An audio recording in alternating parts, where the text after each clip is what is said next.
Hey guys, welcome to my first motorcycle sightseeing video.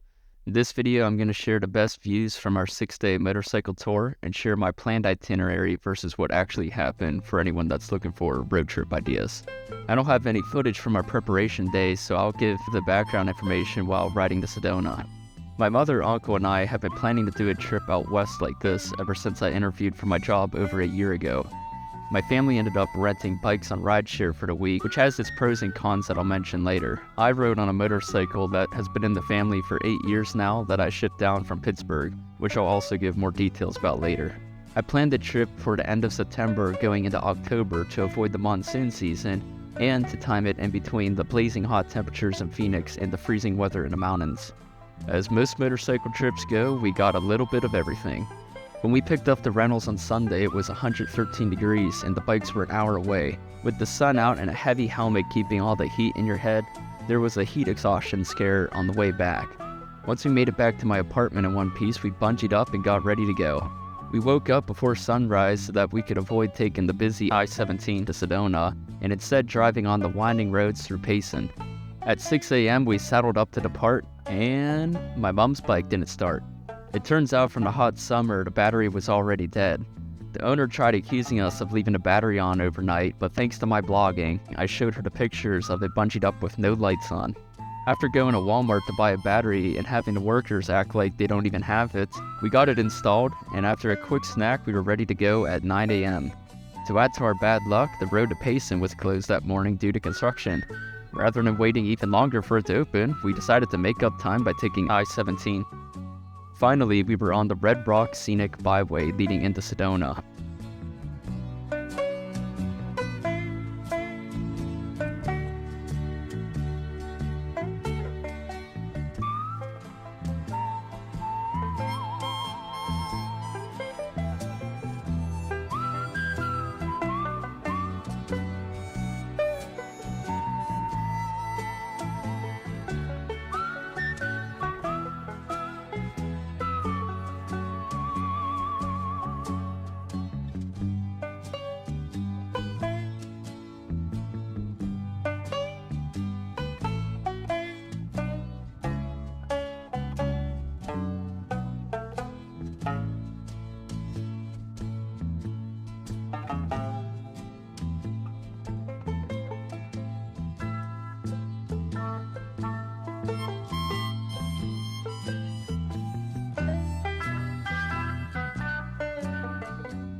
This is my first time filming on a motorcycle, and in this first day I didn't have my GoPro positioned properly, missing out on some beautiful shots.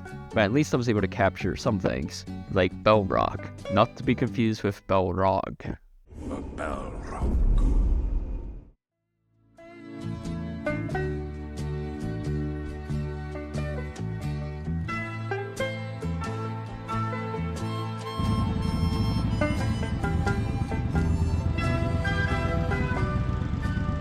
After a long-awaited brunch, we went to the hotel and spent a solid hour looking for something Bobby thought he lost, but it turned out to be in the bag the whole time.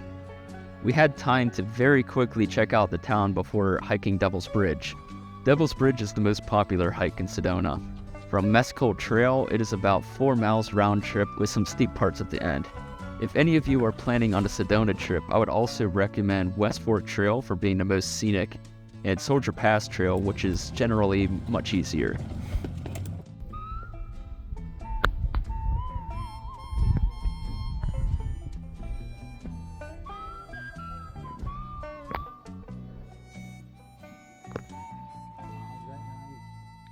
Very beautiful. Well, we made it to the top. How do you guys feel? Tired.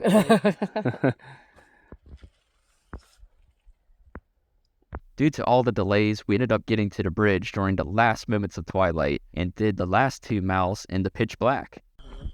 It was a little scary both losing and finding the path on the steep downhill part a few times, but the views of the Milky Way were excellent. To end a very long day of mishaps, the restaurant at the hotel was closed when we got back, so we had to walk to Domino's for a 8 p.m. dinner.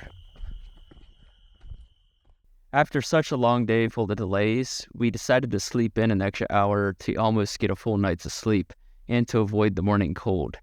So far, the delays worked in our favor in a strange way. On Monday, the high in Sedona was 98 degrees, which is unusually hot for the end of September, and there was an afternoon thunderstorm that went through. If we would have been on time, we would have been drenched and too hot to leave the hotel. At this point, I had to delay us more by going to CVS to get stuff for my eye allergies that were acting up, and to dig a splinter out of my thumb. The road we took to the north runs by West Fork Trail and some of the most scenic parts of Sedona.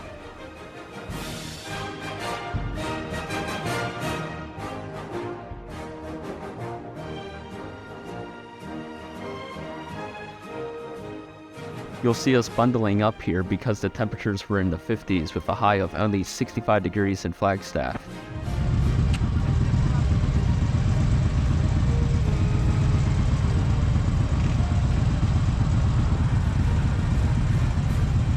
Well, do you see why we're wearing jackets?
Route 89A to the north had one of the most exciting set of switchbacks I've ever been on.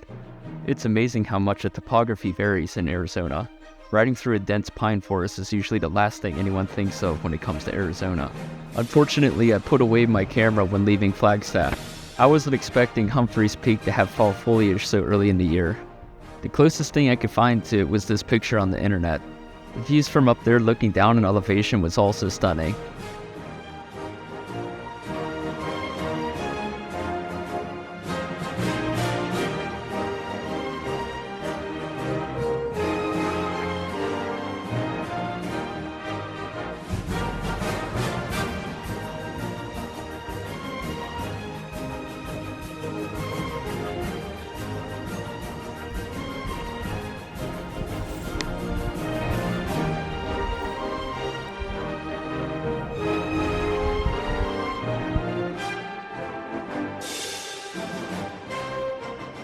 But driving around the Grand Canyon, I was surprised to see how dense the pine forest was and that you're always in sight of Humphreys Peak and Flagstaff in the distance.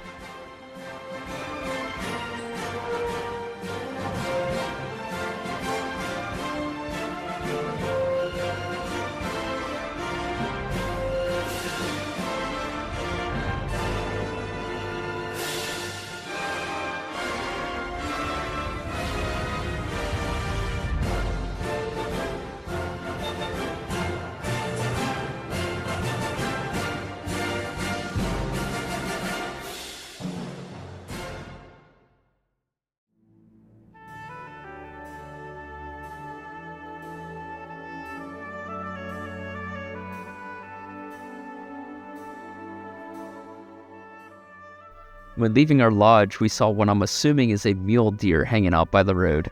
I remembered I had the camera on my helmet at the very last second. The Grand Canyon Village had a high that day of 82 degrees and a low of 49 degrees. We went to bed before it got too cold outside. Now that I had a full-on cold and my mom was getting sick, we avoided the cold and prioritized sleep by sleeping in an hour again. We just skipped one of the Grand Canyon overlooks and did Horseshoe Bend at sunset rather than going to the dam. On the way out, we saw a deep ravine where the Little Colorado River flows and later crossed over it. My mom rented a Harley-Davidson lowrider and my uncle a Yamaha V-Star off of RiderShare. The bikes only costed my family about $300 to $400 each for the 6 days, which really isn't that bad. I waited until a month before the trip to do mine, and I found that the insurance for me would have been over $800. I found a recommendation for John from CCC Transport, and he could ship it in 2 weeks for only $700.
When we got to Page, we went to the Upper Antelope Canyon. I was confused why every shuttle in town has giant tires on it, but it didn't take long for me to figure out why.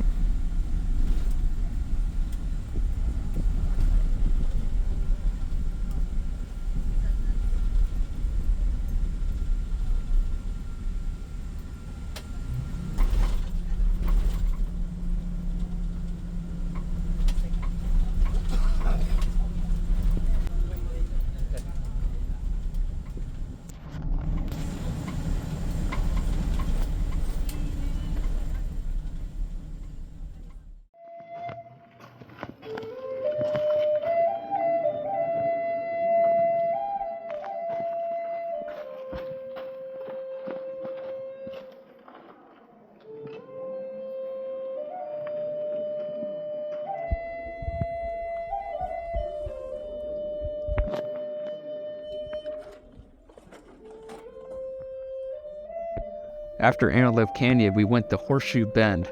The views here were spectacular, but the amount of tourists really took away from the mood on the hike in.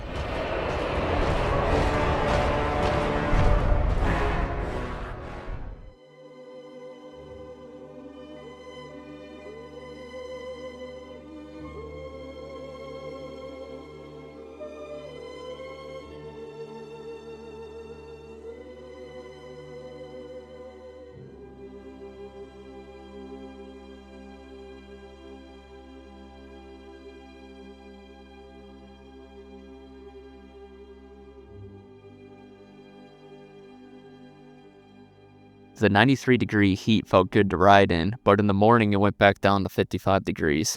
We did a drive-by of the Glen Canyon Dam before we left for Monument Valley. After 3 days of running behind schedule, we finally got back on track to stay. After all this narrating, I'm gonna leave room for music during this day of riding through the flat expanses of desert.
Canyon de Chelly, being a part of the Navajo Nation, was an hour ahead of the rest of Arizona due to daylight savings.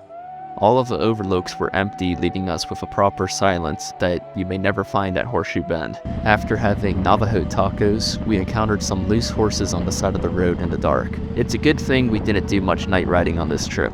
I took a wrong turn on the way to the Canyon de Chalet tour, but fortunately we got to ride past a herd of horses on the side of the road, which made it worth it. Surprisingly, Canyon de Chalet is a less well-known place to visit. I've recognized the ancient Native American ruins in the canyon from my 7th grade history book.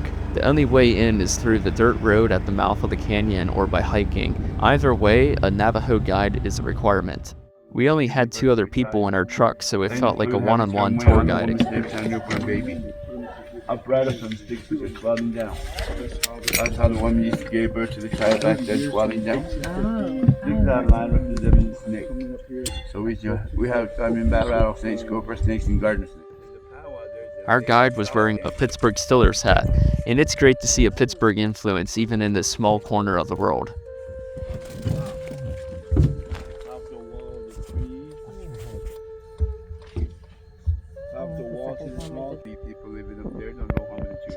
Collects the water up here. I heard they were smaller than 5 feet tall. They used to live at 35 years old. Small hurricane people living in the tank. Oh, small. Above the line, the black spot on the wall. Looks like a person riding a horse.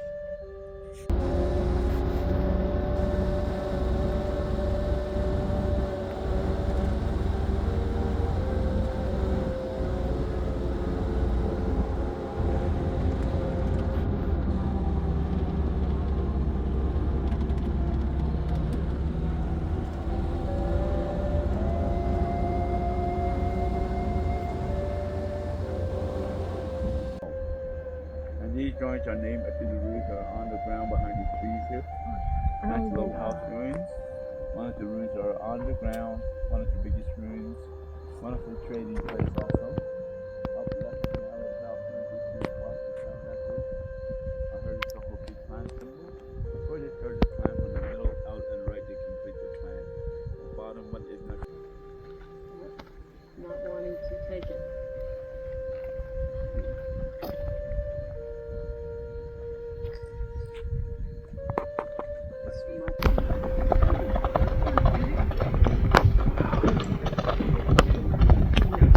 Everything on here is 25. Only right here is 10. It's something, huh?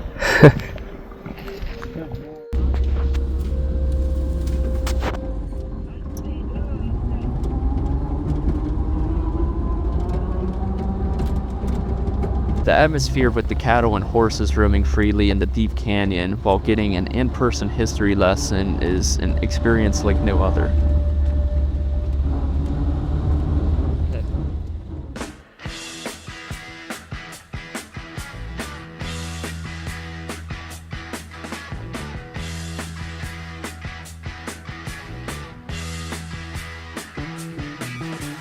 Get your motor running.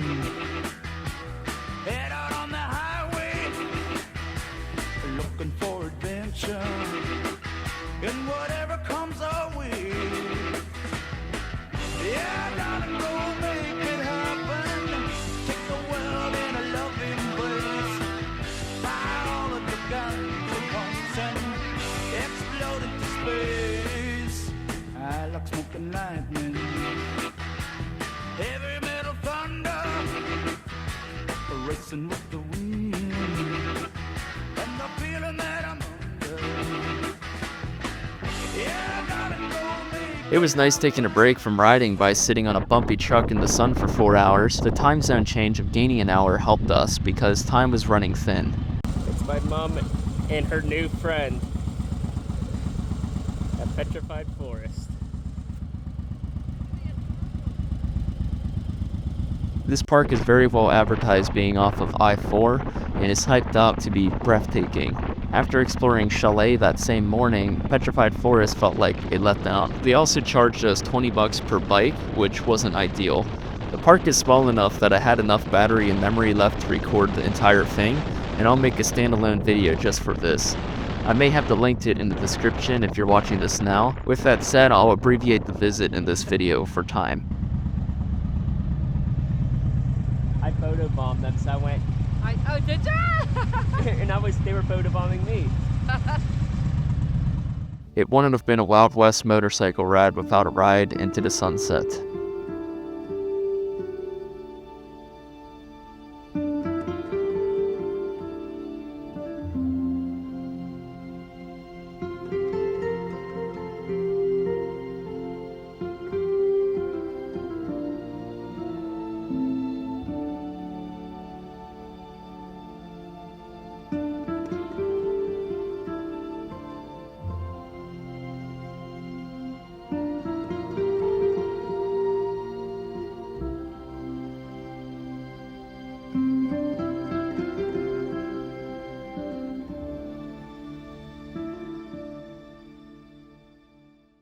At the motel in Halbrook, we were with a large group of French motorcyclists. Finally, it was already day 6 on the road and it was time for us to return. It was only 40 degrees that morning, which is the coldest I have ever rode in. I took us on a scenic route through Apache Falls on the way back, which is known for being an excellent motorcycle road. When I first moved to Phoenix, someone from a hiking group that I joined suggested going there, saying that if you take someone from the Midwest there, they might think it's the Grand Canyon.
At a random gas station, we parked next to some people, and it turns out they were the same people my family flew in with from Pittsburgh.